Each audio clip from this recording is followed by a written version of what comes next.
ओम श्री गणेशाय नमः। श्री सरस्वत्यै नमः। श्री परम गुरुवे नमः। आपदामपहर्तारं दातारं सुखसंपदां लोकाभिरामं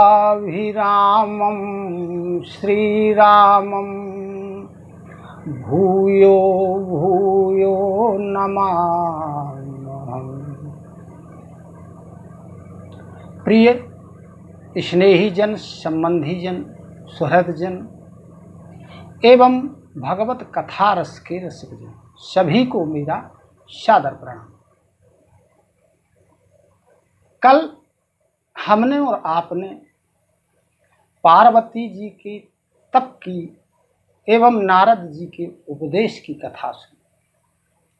पार्वती जी के तप में और नारद जी के उपदेश में हमें यह देखने को मिलता है कि हमें इस प्रसंग से यह शिक्षा लेनी चाहिए कि हमारे शास्त्र का, वेद का या सद्गुरु का एक वाक्य भी हमारे कल्याण के लिए पर्याप्त है। यहाँ सती जी ने सद्गुरु नारद जी के एक वाक्य पर विश्वास किया, उसी के अनुसार उन्होंने कार्य किया, तप किया और शिव जी जैसे पति को प्राप्त किया। ये तप का बल और सद्गुरु की वाक्य पर विश्वास है। इधर अपन ने कल एक पक्ष यानी पार्वती जी की कथा सुनी, उधर दूसरा पक्ष सती जी की मृत्यु के बाद शिव जी क्या करते हैं। जब ते सती जाई तनु त्यागा, तब ते शिव मन भयउ विरागा। जब से सती जी ने शरीर का त्याग किया, तब से शिव जी के मन में वैराग्य हो गया। वैराग्य होने पर शिव जी ने क्या किया, जपहि सदा रघुनायक नामा, जहाँ तहाँ सुनहि राम गुण ग्रामा। भगवान श्री रामचंद्र जी के नाम का जाप करने लगे और घूम फिर करके यहाँ वहाँ भगवान की लीला कथाएं श्रवण करने लगे। इस प्रकार भगवान शिव जी भगवान श्री रामचंद्र जी का नाम जप करते हैं और श्री रामचंद्र जी की लीला कथाओं का श्रवण करते हैं। इसी प्रकार भजन करते करते, भ्रमण करते करते, कथाएं सुनते सुनते बहुत समय बीत गया। नेमु प्रेम शंकर कर देखा, अभी चलो हृदय भगति के रेखा। श्री रामचंद्र जी श्री शिव जी के हृदय में अविचल भक्ति, अविरल भक्ति, अटल भक्ति एवं उनके नियम और प्रेम को देखा तो भगवान श्री रामचंद्र जी साक्षात प्रकट हो गए। प्रकट हो करके भगवान हैं कैसे कि प्रगटे राम कृतज्ञ कृपाला, रूपशील निधि तेज विशाला। रूपवान, शीलवान, रूप और शील के भंडार जिनका विशाल तेज है, ऐसे भगवान श्री रामचंद्र जी जो उपकार मानने वाले, वो शिव जी के सामने प्रकट हुए। शिव जी के सामने श्री रामचंद्र जी ने प्रकट होकर शिव जी से कहा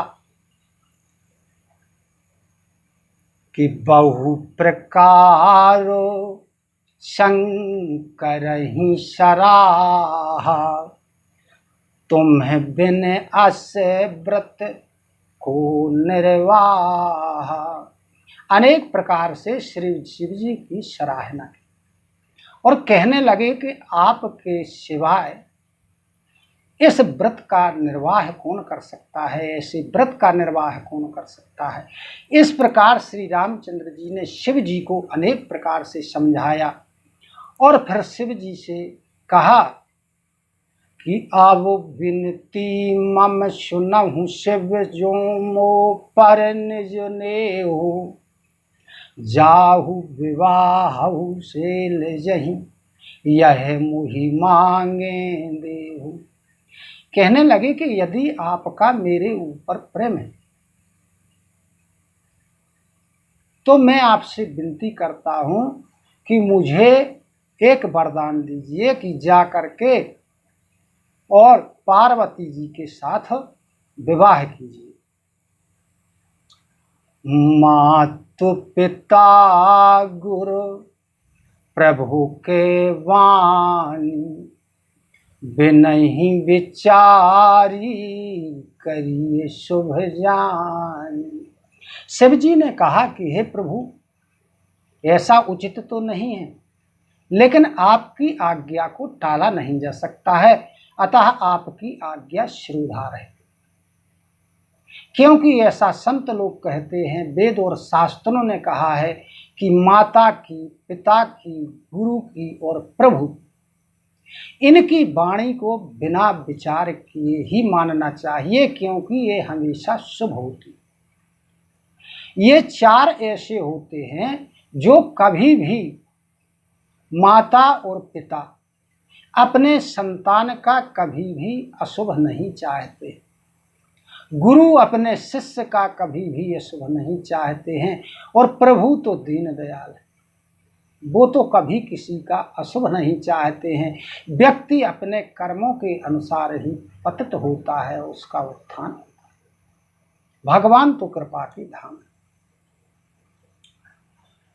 अंतर ध्यान भये अशुभाखी, शंकर सोई मूरति और राखी।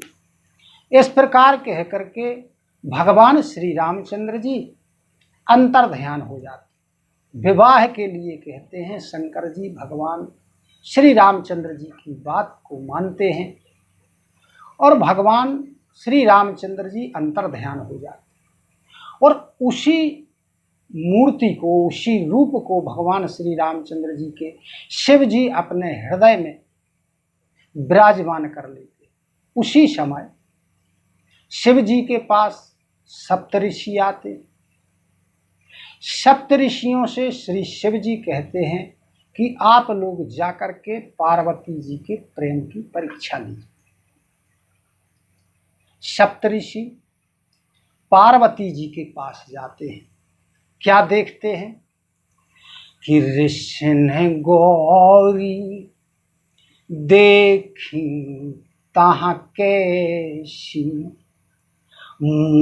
रतिबंत तपस्या जैसी। सप्तऋषियों ने पार्वती जी को कैसे देखा, जैसे तपस्या स्वयं शरीर धारण करके मूर्तिमान होकर के विराजमान। तब ऋषियों ने पार्वती जी से कहा कि हे पार्वती, तुम ऐसा कठिन व्रत क्यों कर रही हो, इसका कारण क्या है, क्या चाहती हैं आप, हमें बताइए आप। तब पार्वती जी कहती हैं कि कहत बचन मन अति सकुचाई, हंसी हो सुनी हमारी जड़ताई। पार्वती जी कहते हुए सच्चा रहे, उनसे कहती हैं कि आप हमारे हट को सुन करके और जो है हंसेंगे, हंसी उड़ाएंगे। मन हठ पराना सुनई सिखावा, चाहत वारी पर भीति उठावा। पार्वती जी कहती हैं कि मेरे मन ने हठ पकड़ लिया है, यह पानी के ऊपर दीवार बनाना चाहता है, मकान बनाना चाहता है। नारद जी ने जो कहा वो मैंने सत्य मान लिया, और सत्य मान करके नारद कहा सत्य सोई जाना, बिनु पंखनो हम चाही उड़ाना। पार्वती जी कहती हैं कि नारद जी ने जो कहा वह हमने सत्य मान लिया, हम बिना पंखों के भी किए ही उड़ना चाहते। सप्त ऋषि कहते हैं कि सुनत वचन बह से ऋषि, गिरि संभव तव देह, नारद कर उपदेश सुनी, कहु बस्यो के ही गे हो। सप्तऋषि कहते हैं कि हे पार्वती जी, आपका जो जन्म हुआ है ये पर्वत से हुआ है।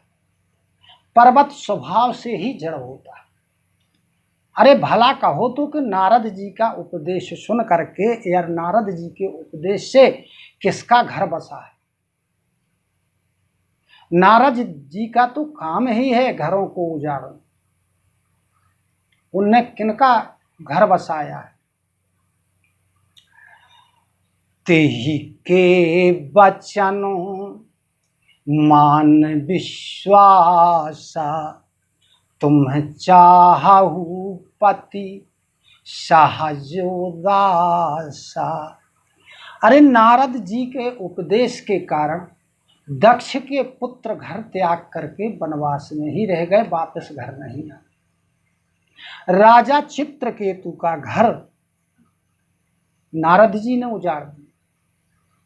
आपने ऐसे नारद जी के वचनों पर विश्वास कर लिया, और विश्वास करके उदासीन पति चाहते हैं आप। हम आपको अच्छा पति दिलवा दे रहे हैं, जो सुंदर है, पवित्र है, सुशील है, लक्ष्मी जी के पति हैं। यदि आप चाहें तो हम आपको सुंदर श्रेष्ठ वर दिलाए दे रहे हैं। दूषणों से रहित हैं।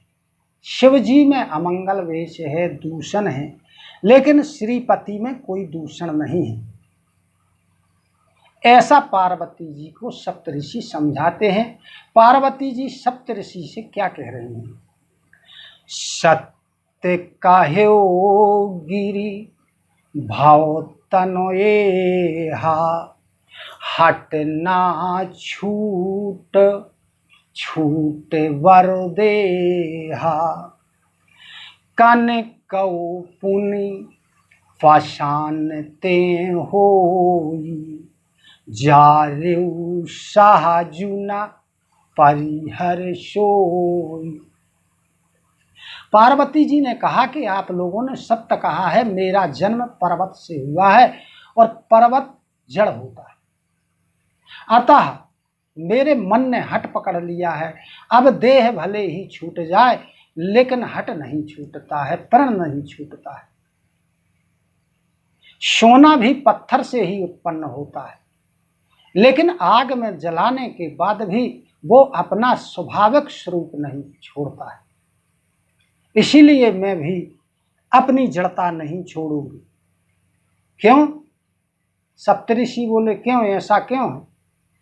पार्वती जी कहती हैं कि गुरु के बचनों प्रतीत न जेहि, सपने हूँ सुगम न सुख सिद्धि तेहि। जिस व्यक्ति को अपने गुरु के वचनों पर विश्वास नहीं होता है, उसे सपने में भी कभी सुख और सिद्धियां प्राप्त नहीं होती। महादेव अब गुण भवन, विष्णु सकल गुण धाम, जेहि कर मन रम जेहि सनो, ते ही सन काम। पार्वती जी की कहती हैं कि जिसका मन जिसमें रम जाता है उसे उसी से काम होता है। ये शिव जी का प्रसंग, पार्वती और सप्तऋषि का प्रसंग। सप्तऋषियों ने बहुत भटकाने का प्रयास किया पार्वती जी को, लेकिन पार्वती जी सदगुरु के वचन पर अटल रहे। इसी के साथ हम वाणी को विराम देते। कल इससे आगे की कथा हमारी आपकी फिर होगी, हम आप फिर कथा का लाभ लेंगे। इसी के साथ सादर नमन, सादर प्रणाम। जय सिया राम, जय श्री कृष्ण, धन्यवाद।